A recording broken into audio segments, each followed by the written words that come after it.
Persons listening to this show should experience varying degrees of euphoria and might radiate a warm glow of truth from their entire being.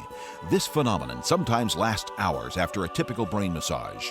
If you are listening with another lights-on listener and they begin to glow, don't be concerned.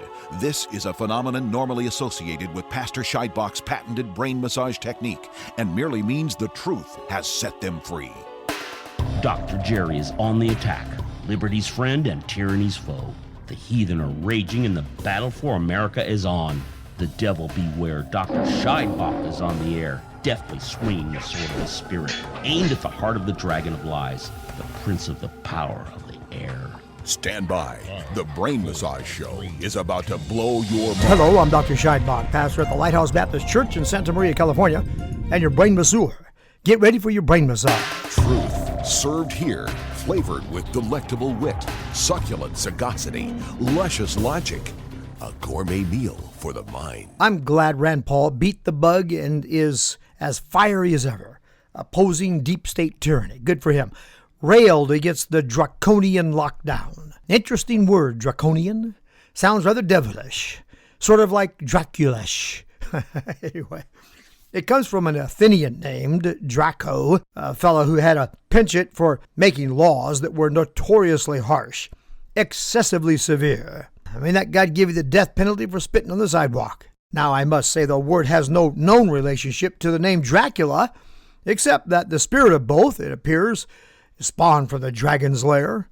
Dracul was the family name, and his second son took the name Count Dracula, which means son of Dracul. But in Romanian, the word Dracul means dragon. And it is interesting that he took this name Dracula when he was initiated into the secret Catholic order called the Order of the Dragon. So there you have it, as my beloved Dove would say.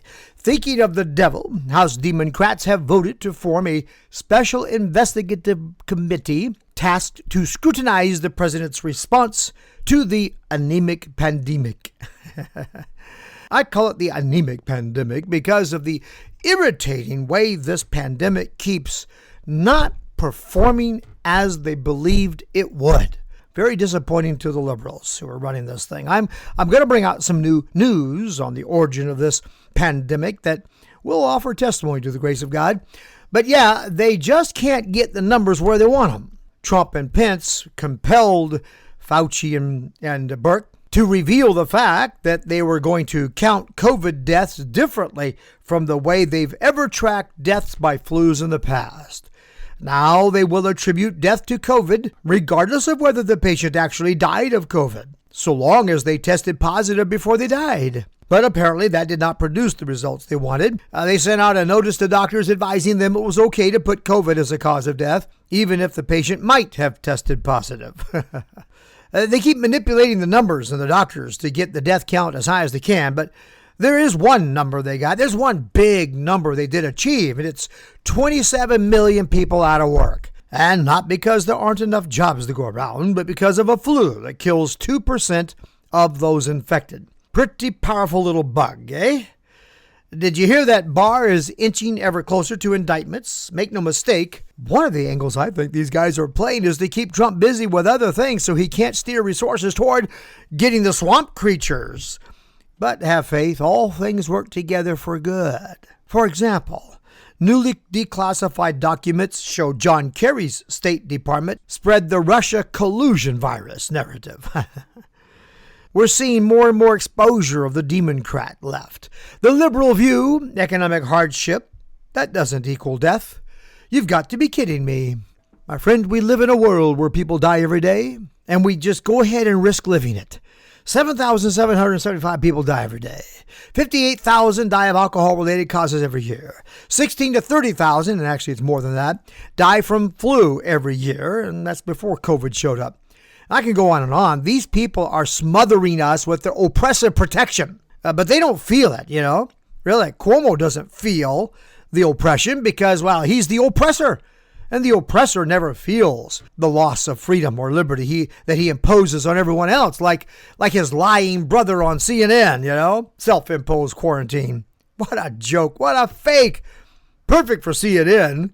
A fake. Cuomo's brother, Cuomo, makes a big deal about coming out of quarantine. Nominate him for an Oscar. All broken up about not seeing his family for whatever it was. I don't know, 2 weeks for or something.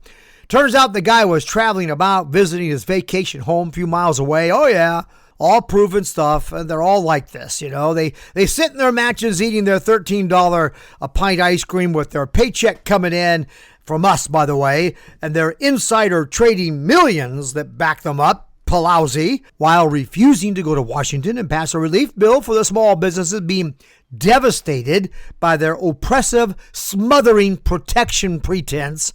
I'm telling you, I much prefer God as my protector than these liberty-destroying, Antichrist-serving oppressors. So Pelosi congratulates her fellow Democrats for blocking the relief bill. And then when she's finally shamed into leading her Democrats to pass the bill, she blames the Republicans for delaying the passing of the bill. We are up against unreasonable and wicked men and women who are willing to lie to advance their agenda. They're willing to let people die if it advances their agenda. They are willing to destroy the economy of America if it advances their agenda. And what is their agenda? Stop Trump and his followers from making America great again. And then underneath that one is the agenda to finish the job of taking America out from under God and bringing it into the power of the godless. You hear that one guy who said he sees this whole thing as a trial run on taking liberties away from Christians. Are you hearing the mock God in prayer? McCain's daughter, or was it his granddaughter? I don't remember. She refuses to co-host The View with anyone who would suggest that we should turn to God in prayer at a time like this. And Cuomo thinks it's important to announce that God is not helping New York in this situation. Cuomo's answer to New Yorkers who want to go back to work because they're running out of money: go get a job that's essential. You see, he doesn't feel it because he's essential. He's part of the problem. Every job is essential. Jobs put food on our tables, keep us sheltered and clothed. Every job's essential. But if you are AOC, have you noticed she looks like that llama in Emperor's New Groove? In a recent picture I saw. AOC wants Americans to boycott work. Yeah, she wants all workers to refuse to go to work after this anemic pandemic is over. That is, in other words, after the left runs out of excuses to keep us in oppression by their protection. You do understand, every tyrant in history has used protection as justification for oppression. All of them, friend. Now, AOC has said, only in America does liberation mean going back to work. Quote unquote. Think about that. I don't know what this girl has in her head in place of gray matter, but gray matter it isn't. These oppressors never feel their oppression because, you see, they just go on with their lives. North Carolina governor breaks his own stay-at-home orders. He travels to his vacation home. Oh, for all the talk about people being dead because of the president's handling of this anemic pandemic, guess what came out today? Cuomo ordered nursing homes that did not have the necessary protective equipment to handle it to receive coronavirus positive patients into their facilities. And this led directly to the deaths of 3,500 patients. You know, that's pretty close to the number killed in, wait a minute, actually it's more. On 9/11, they lost 2,996 lives in New York. Friends, Cuomo killed more New Yorkers than bin Laden did. And what does Cuomo do? Well, he couldn't find a way to blame Trump for this one, so he blamed the nursing homes. Now, that smoke you see rising in the Northeast, that's Cuomo's crash and burn. Okay, time to begin wrapping up the first segment. While the Pentagon pushes back against the theory that the Wuhan virus is lab-grown, some pretty heavy hitters in the virology world are saying otherwise. Here's a Nobel Prize-winning virologist, a professor, a French guy who identified the HIV virus that causes AIDS. He has examined this virus, and he says he has identified small sequences of HIV in the RNA of COVID-19. And he explained that this is the sort of thing he would expect to see if someone was trying to manipulate the new coronavirus to create a vaccine for HIV. Some of Fauci's HIV research gone awry?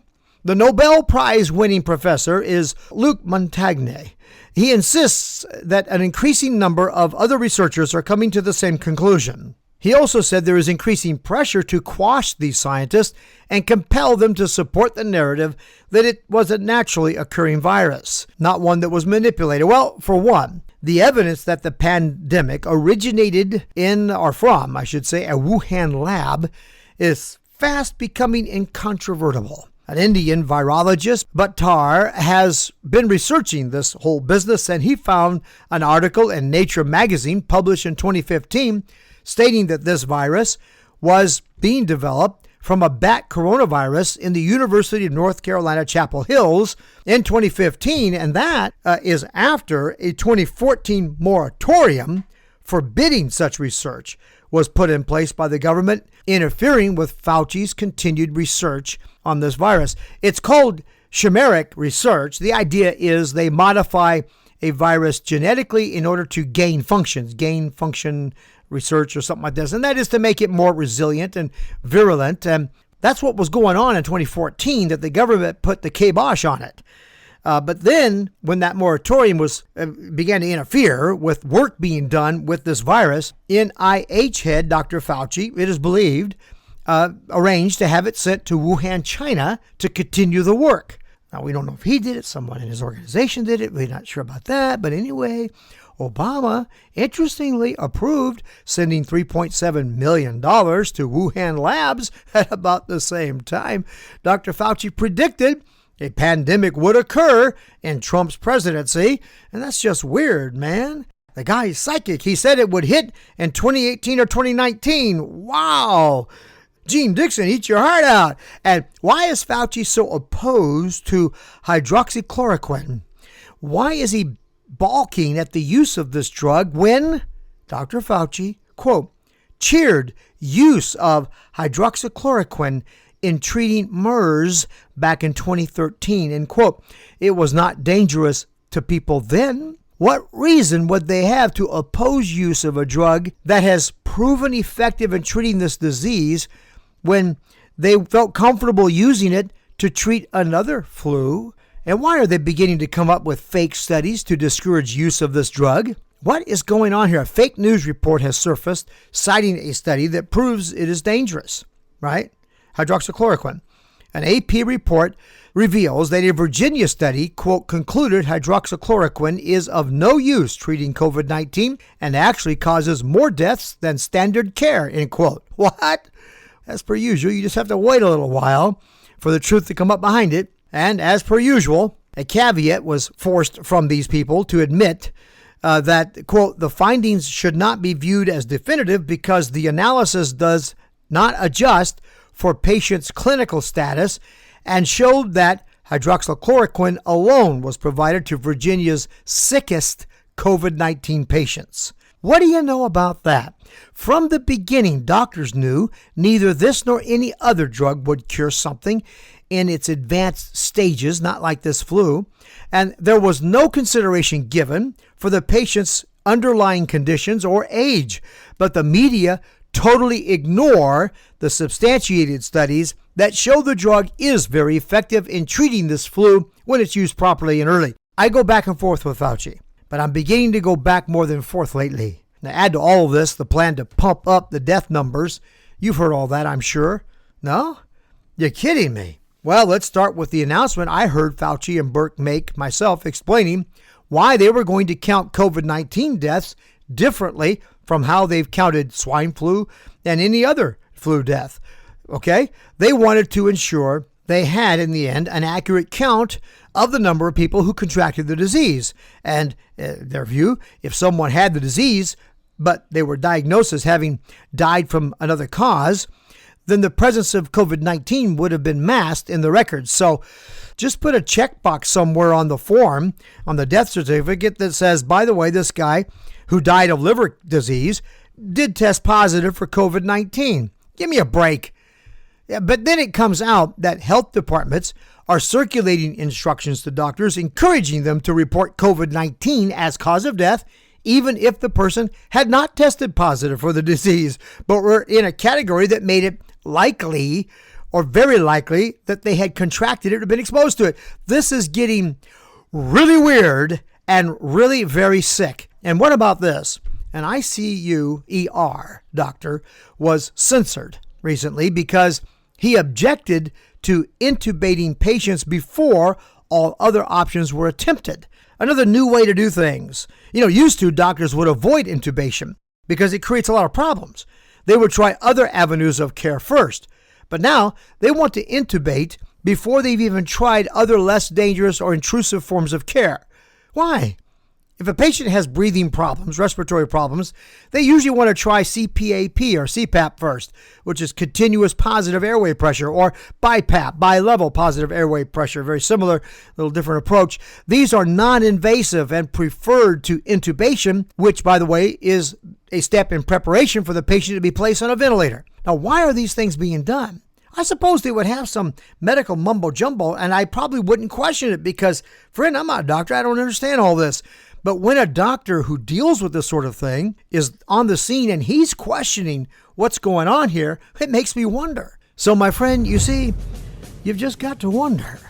Hold on to the break. I'll be right back. The spirit of Antichrist is rising. Christians are the most persecuted group in the world today. And Antichrist sentiment is rising in America too. But remember, when the enemy comes in like a flood, the Spirit of the Lord raises a banner against him. The Spirit of Jesus Christ in us is greater than the spirit of Antichrist in the world. But believers don't understand the ways of the kingdom of God. Jerry's new book teaches you how to wrestle against the principalities and powers that have risen against Christ in America today. Get God's War, Why Christians Should Rule the World. Go to godswar2020.com. Okay, soldiers, speak up and charge the gates of hell. It's God's war, and we are his soldiers. The battle for America is on. The devil beware. Pastor Scheidbach is on the air. Hello, welcome back. I'm Dr. Scheidbach, pastor at the Lighthouse, your brain masseur, and Paul Revere's lantern lighter, lighting the lamps in the church belfry arch, singing the enemy is on the march, and the enemy that will steal from us our liberties. Americans are beginning to cry freedom.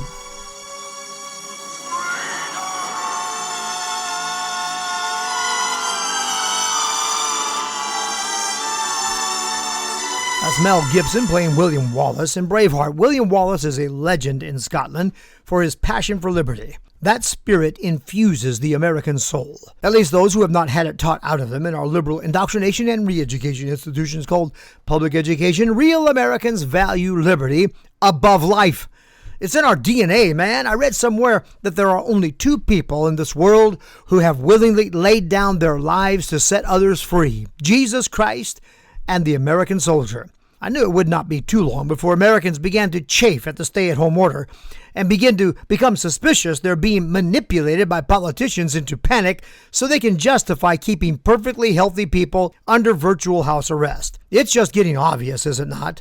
Dr. Burke announces the alarming number. Somberly, she informs us 50,000 new cases identified. Gasp. At least one reporter had the temerity to ask the obvious question: doesn't that mean the death ratio is being driven down dramatically since, after all, the recovery rate from this flu is upwards of 98%? Well, that's good news, and we can't have any of that. So Scarf, thank you, Rush, evades the question and spends another 3 minutes beating the panic drum. Why? And why are they purposely manipulating the death numbers? Yeah, if someone tests positive for COVID, no matter what they actually die from, they're counted as a COVID death. And some doctors are being told they don't even have to test positive for COVID to be counted. What is going on? We've never done this kind of thing before. Why would they do something like this? That's really the question. Friend, it's all about politics. And I heard a fitting joke once that said, politics, poly, many, ticks, the bug that sucks blood, a whole bunch of them on this body politics about to kill us. Everybody knows Trump went out of his way to make certain New York was given everything she needed and even more. So the droning whine of liberal Democrat Governor Cuomo was just annoying because, friend, it's not about Trump telling New Yorkers to drop dead. It's Cuomo telling New Yorkers they don't matter as much to him as bringing down President Trump. The more truth leaks out to the American people about what's going on, the more unhappy Americans are becoming about being forced to wear a mask so we look like people living under China dictators, and restricted from work and from while living so we live like people living under communism. Preparing us for something here, and Americans are beginning to cry freedom. I don't have to tell you about the protests developing across the country. You've seen them. And in fact, one has been announced for our area. It's called Stand Strong, and they will meet on the corner of Oak Park and Grand Avenue in Grover Beach between 1 and 3 p.m. I'm looking at opening my calendar so I can attend. Perhaps I'll see you there. That's this Saturday, April 25, between 1 to 3 p.m. on the corner of Oak Park and Grand Avenue in Grover Beach. So here is the question facing Christians today. Romans 13 tells us we must submit to the powers. And the word there translated power is exousia. It means authority because they are ordained of God. Well, let's look at that today. Do the government's divinely ordained powers have priority over our divinely endowed rights? Which comes first, the divine ordination of the powers or the divine rights those powers are divinely appointed to protect? That's not a hard one, is it? Here's another way to look at it. Does our responsibility to obey magistrates extend to the forfeiture of our inalienable rights? Are our inalienable rights enjoyed only at the pleasure of divinely appointed powers? Is it rebellion to resist such encroachments? Were our founders correct when they said rebellion against tyranny is submission to God? You see, my friend, the Democrats today, they are upending our founding principles. The devil does not like liberty. He takes power by force of violence. Now remember, the word violence doesn't refer only to armed aggression, but it refers to any act whereby control over others is taken by violation, violating their rights. And here are some examples. So, because of a risk someone might contract or spread a flu that kills about 2% of those who get it, all Americans must suffer the loss of their liberties? Because Governor Whitman thinks you might get sick, you can't go out into your yard to play? We'll stay serious here, because this goes way past any mother hen's protective instincts, And COVID-19 does kill about 2% of those infected with it. And that's not a laughing matter, by the way. And of course, neither is the 58,000 that die every year from alcohol-related causes, or the 16 to 30,000 plus that die every year from the regular flu. You get the idea, don't you? We live with the risk of death every day, okay? Americans are angry that politicians are playing their political games at the expense of our liberties, seething because it's unreasonable and it's wicked. For example, all these Democrat governors that deem churches unessential and order them closed, well, they keep the liquor stores and abortion clinics open, don't they? Whitman says you can kill your babies at the abortion mills during the lockdown because abortion is life-sustaining. You gotta be kidding me. What is this crazy woman thinking? Not for the baby. So, doctors killing babies, that's essential work, but you can't go to church? In Michigan, you can be arrested for taking your motorboat out to fish. But if you paddle your boat or canoe out into the water to fish, that's okay. Who does she think she is fooling? This isn't about getting sick or spreading disease. She's not fooling the Michiganders. Now, I hear she's made it illegal to garden, and in true tyrant's fashion, she has responded to protests by extending the shutdown order. But these Democrat governors are not messing with the snowflakes, illegals, and dead people who voted them in. Har har. They are stirring up the liberty-loving people that make this country work. These folks don't melt like snowflakes. They're touching the sacred in America. Religious liberty, Second Amendment liberties, the right to take care of our families. But aren't we supposed to obey these magistrates? The issue we face as Christians today hinges on our understanding of key passages of Scripture, like Romans 13, 1-6. Now, folks, this passage does not teach every leader holding power is divinely approved by God to have it. The Bible does not teach that every person holding power is ordained of God. It does not even teach that every person holding power was put there by God. God allowed Israel to set up kings against his will, but that does not mean he set up those kings. And besides, we dumped that divine right of king stuff years ago, didn't we? Let's look at this. God complained that his people Israel had set up kings, but not by him. Hosea 8, verse 4. So they did it. He didn't. He had given them instructions in Deuteronomy 17 to follow, but they ignored his instructions, and they chose leaders who led them into error. The Spirit said through Isaiah, O my people, they which lead thee cause thee to err and destroy the way of thy paths. Isaiah 3:12. And that is what has happened in America. We have set persons in positions of power in this country contrary to the will of God. And those leaders have led our nation to the very maw of hell. But through prayer and repentance on behalf of a small remnant, we have been given a chance to turn it around and bring this nation back under God. Let's not blow it. Romans 13 does not say all persons who hold power are ordained of God to have it. It does say all the powers men hold are ordained of God. Now that means anyone who holds power in this world, much less America, holds it under the ordaining authority of the King of heaven and of earth, and that's Jesus Christ.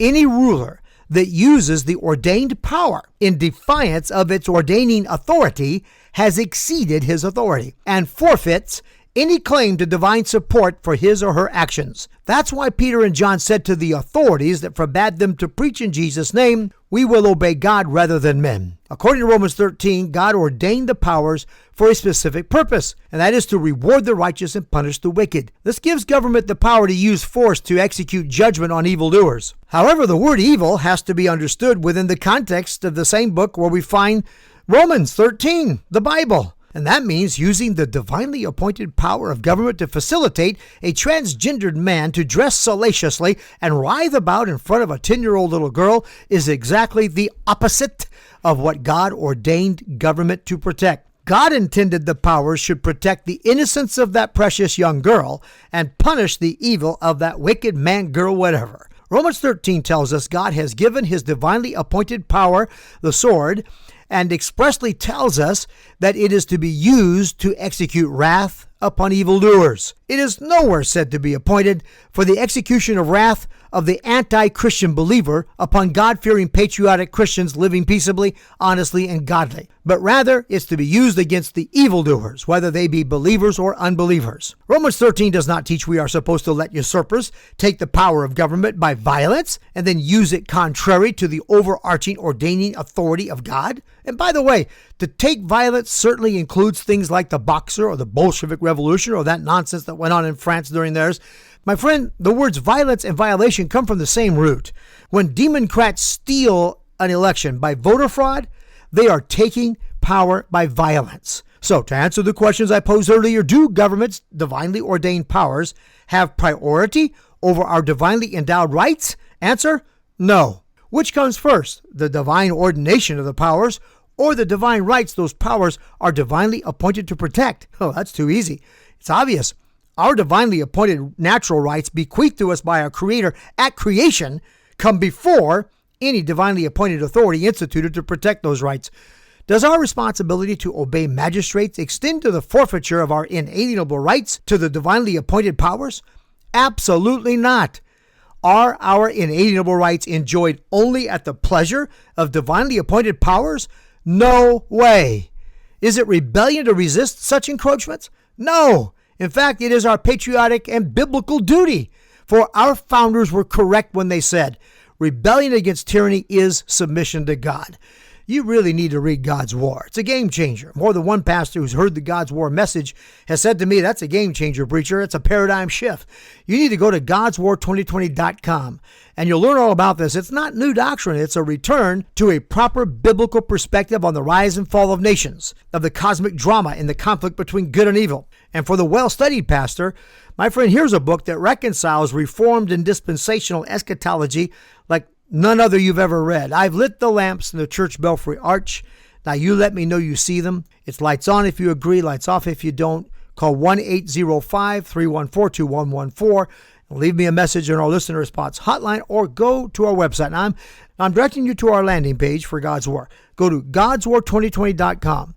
godswar2020.com, and from there you can get to our BrainMassage.net. So, my dear friends, God bless you. God bless America. And I'll see you in church. God's people face a critical battle for America in 2020. We the people will take this nation back from the unreasonable and wicked men and women who have dragged this once great land to the maw of hell. Or we will fall into the power of those who hate Christ, Christians, and the Bible. If that happens, everyone loses, because freedom loses. Go to godswar2020.com. Your next brain massage is scheduled for Saturday at 12 noon and Sunday at 7 a.m.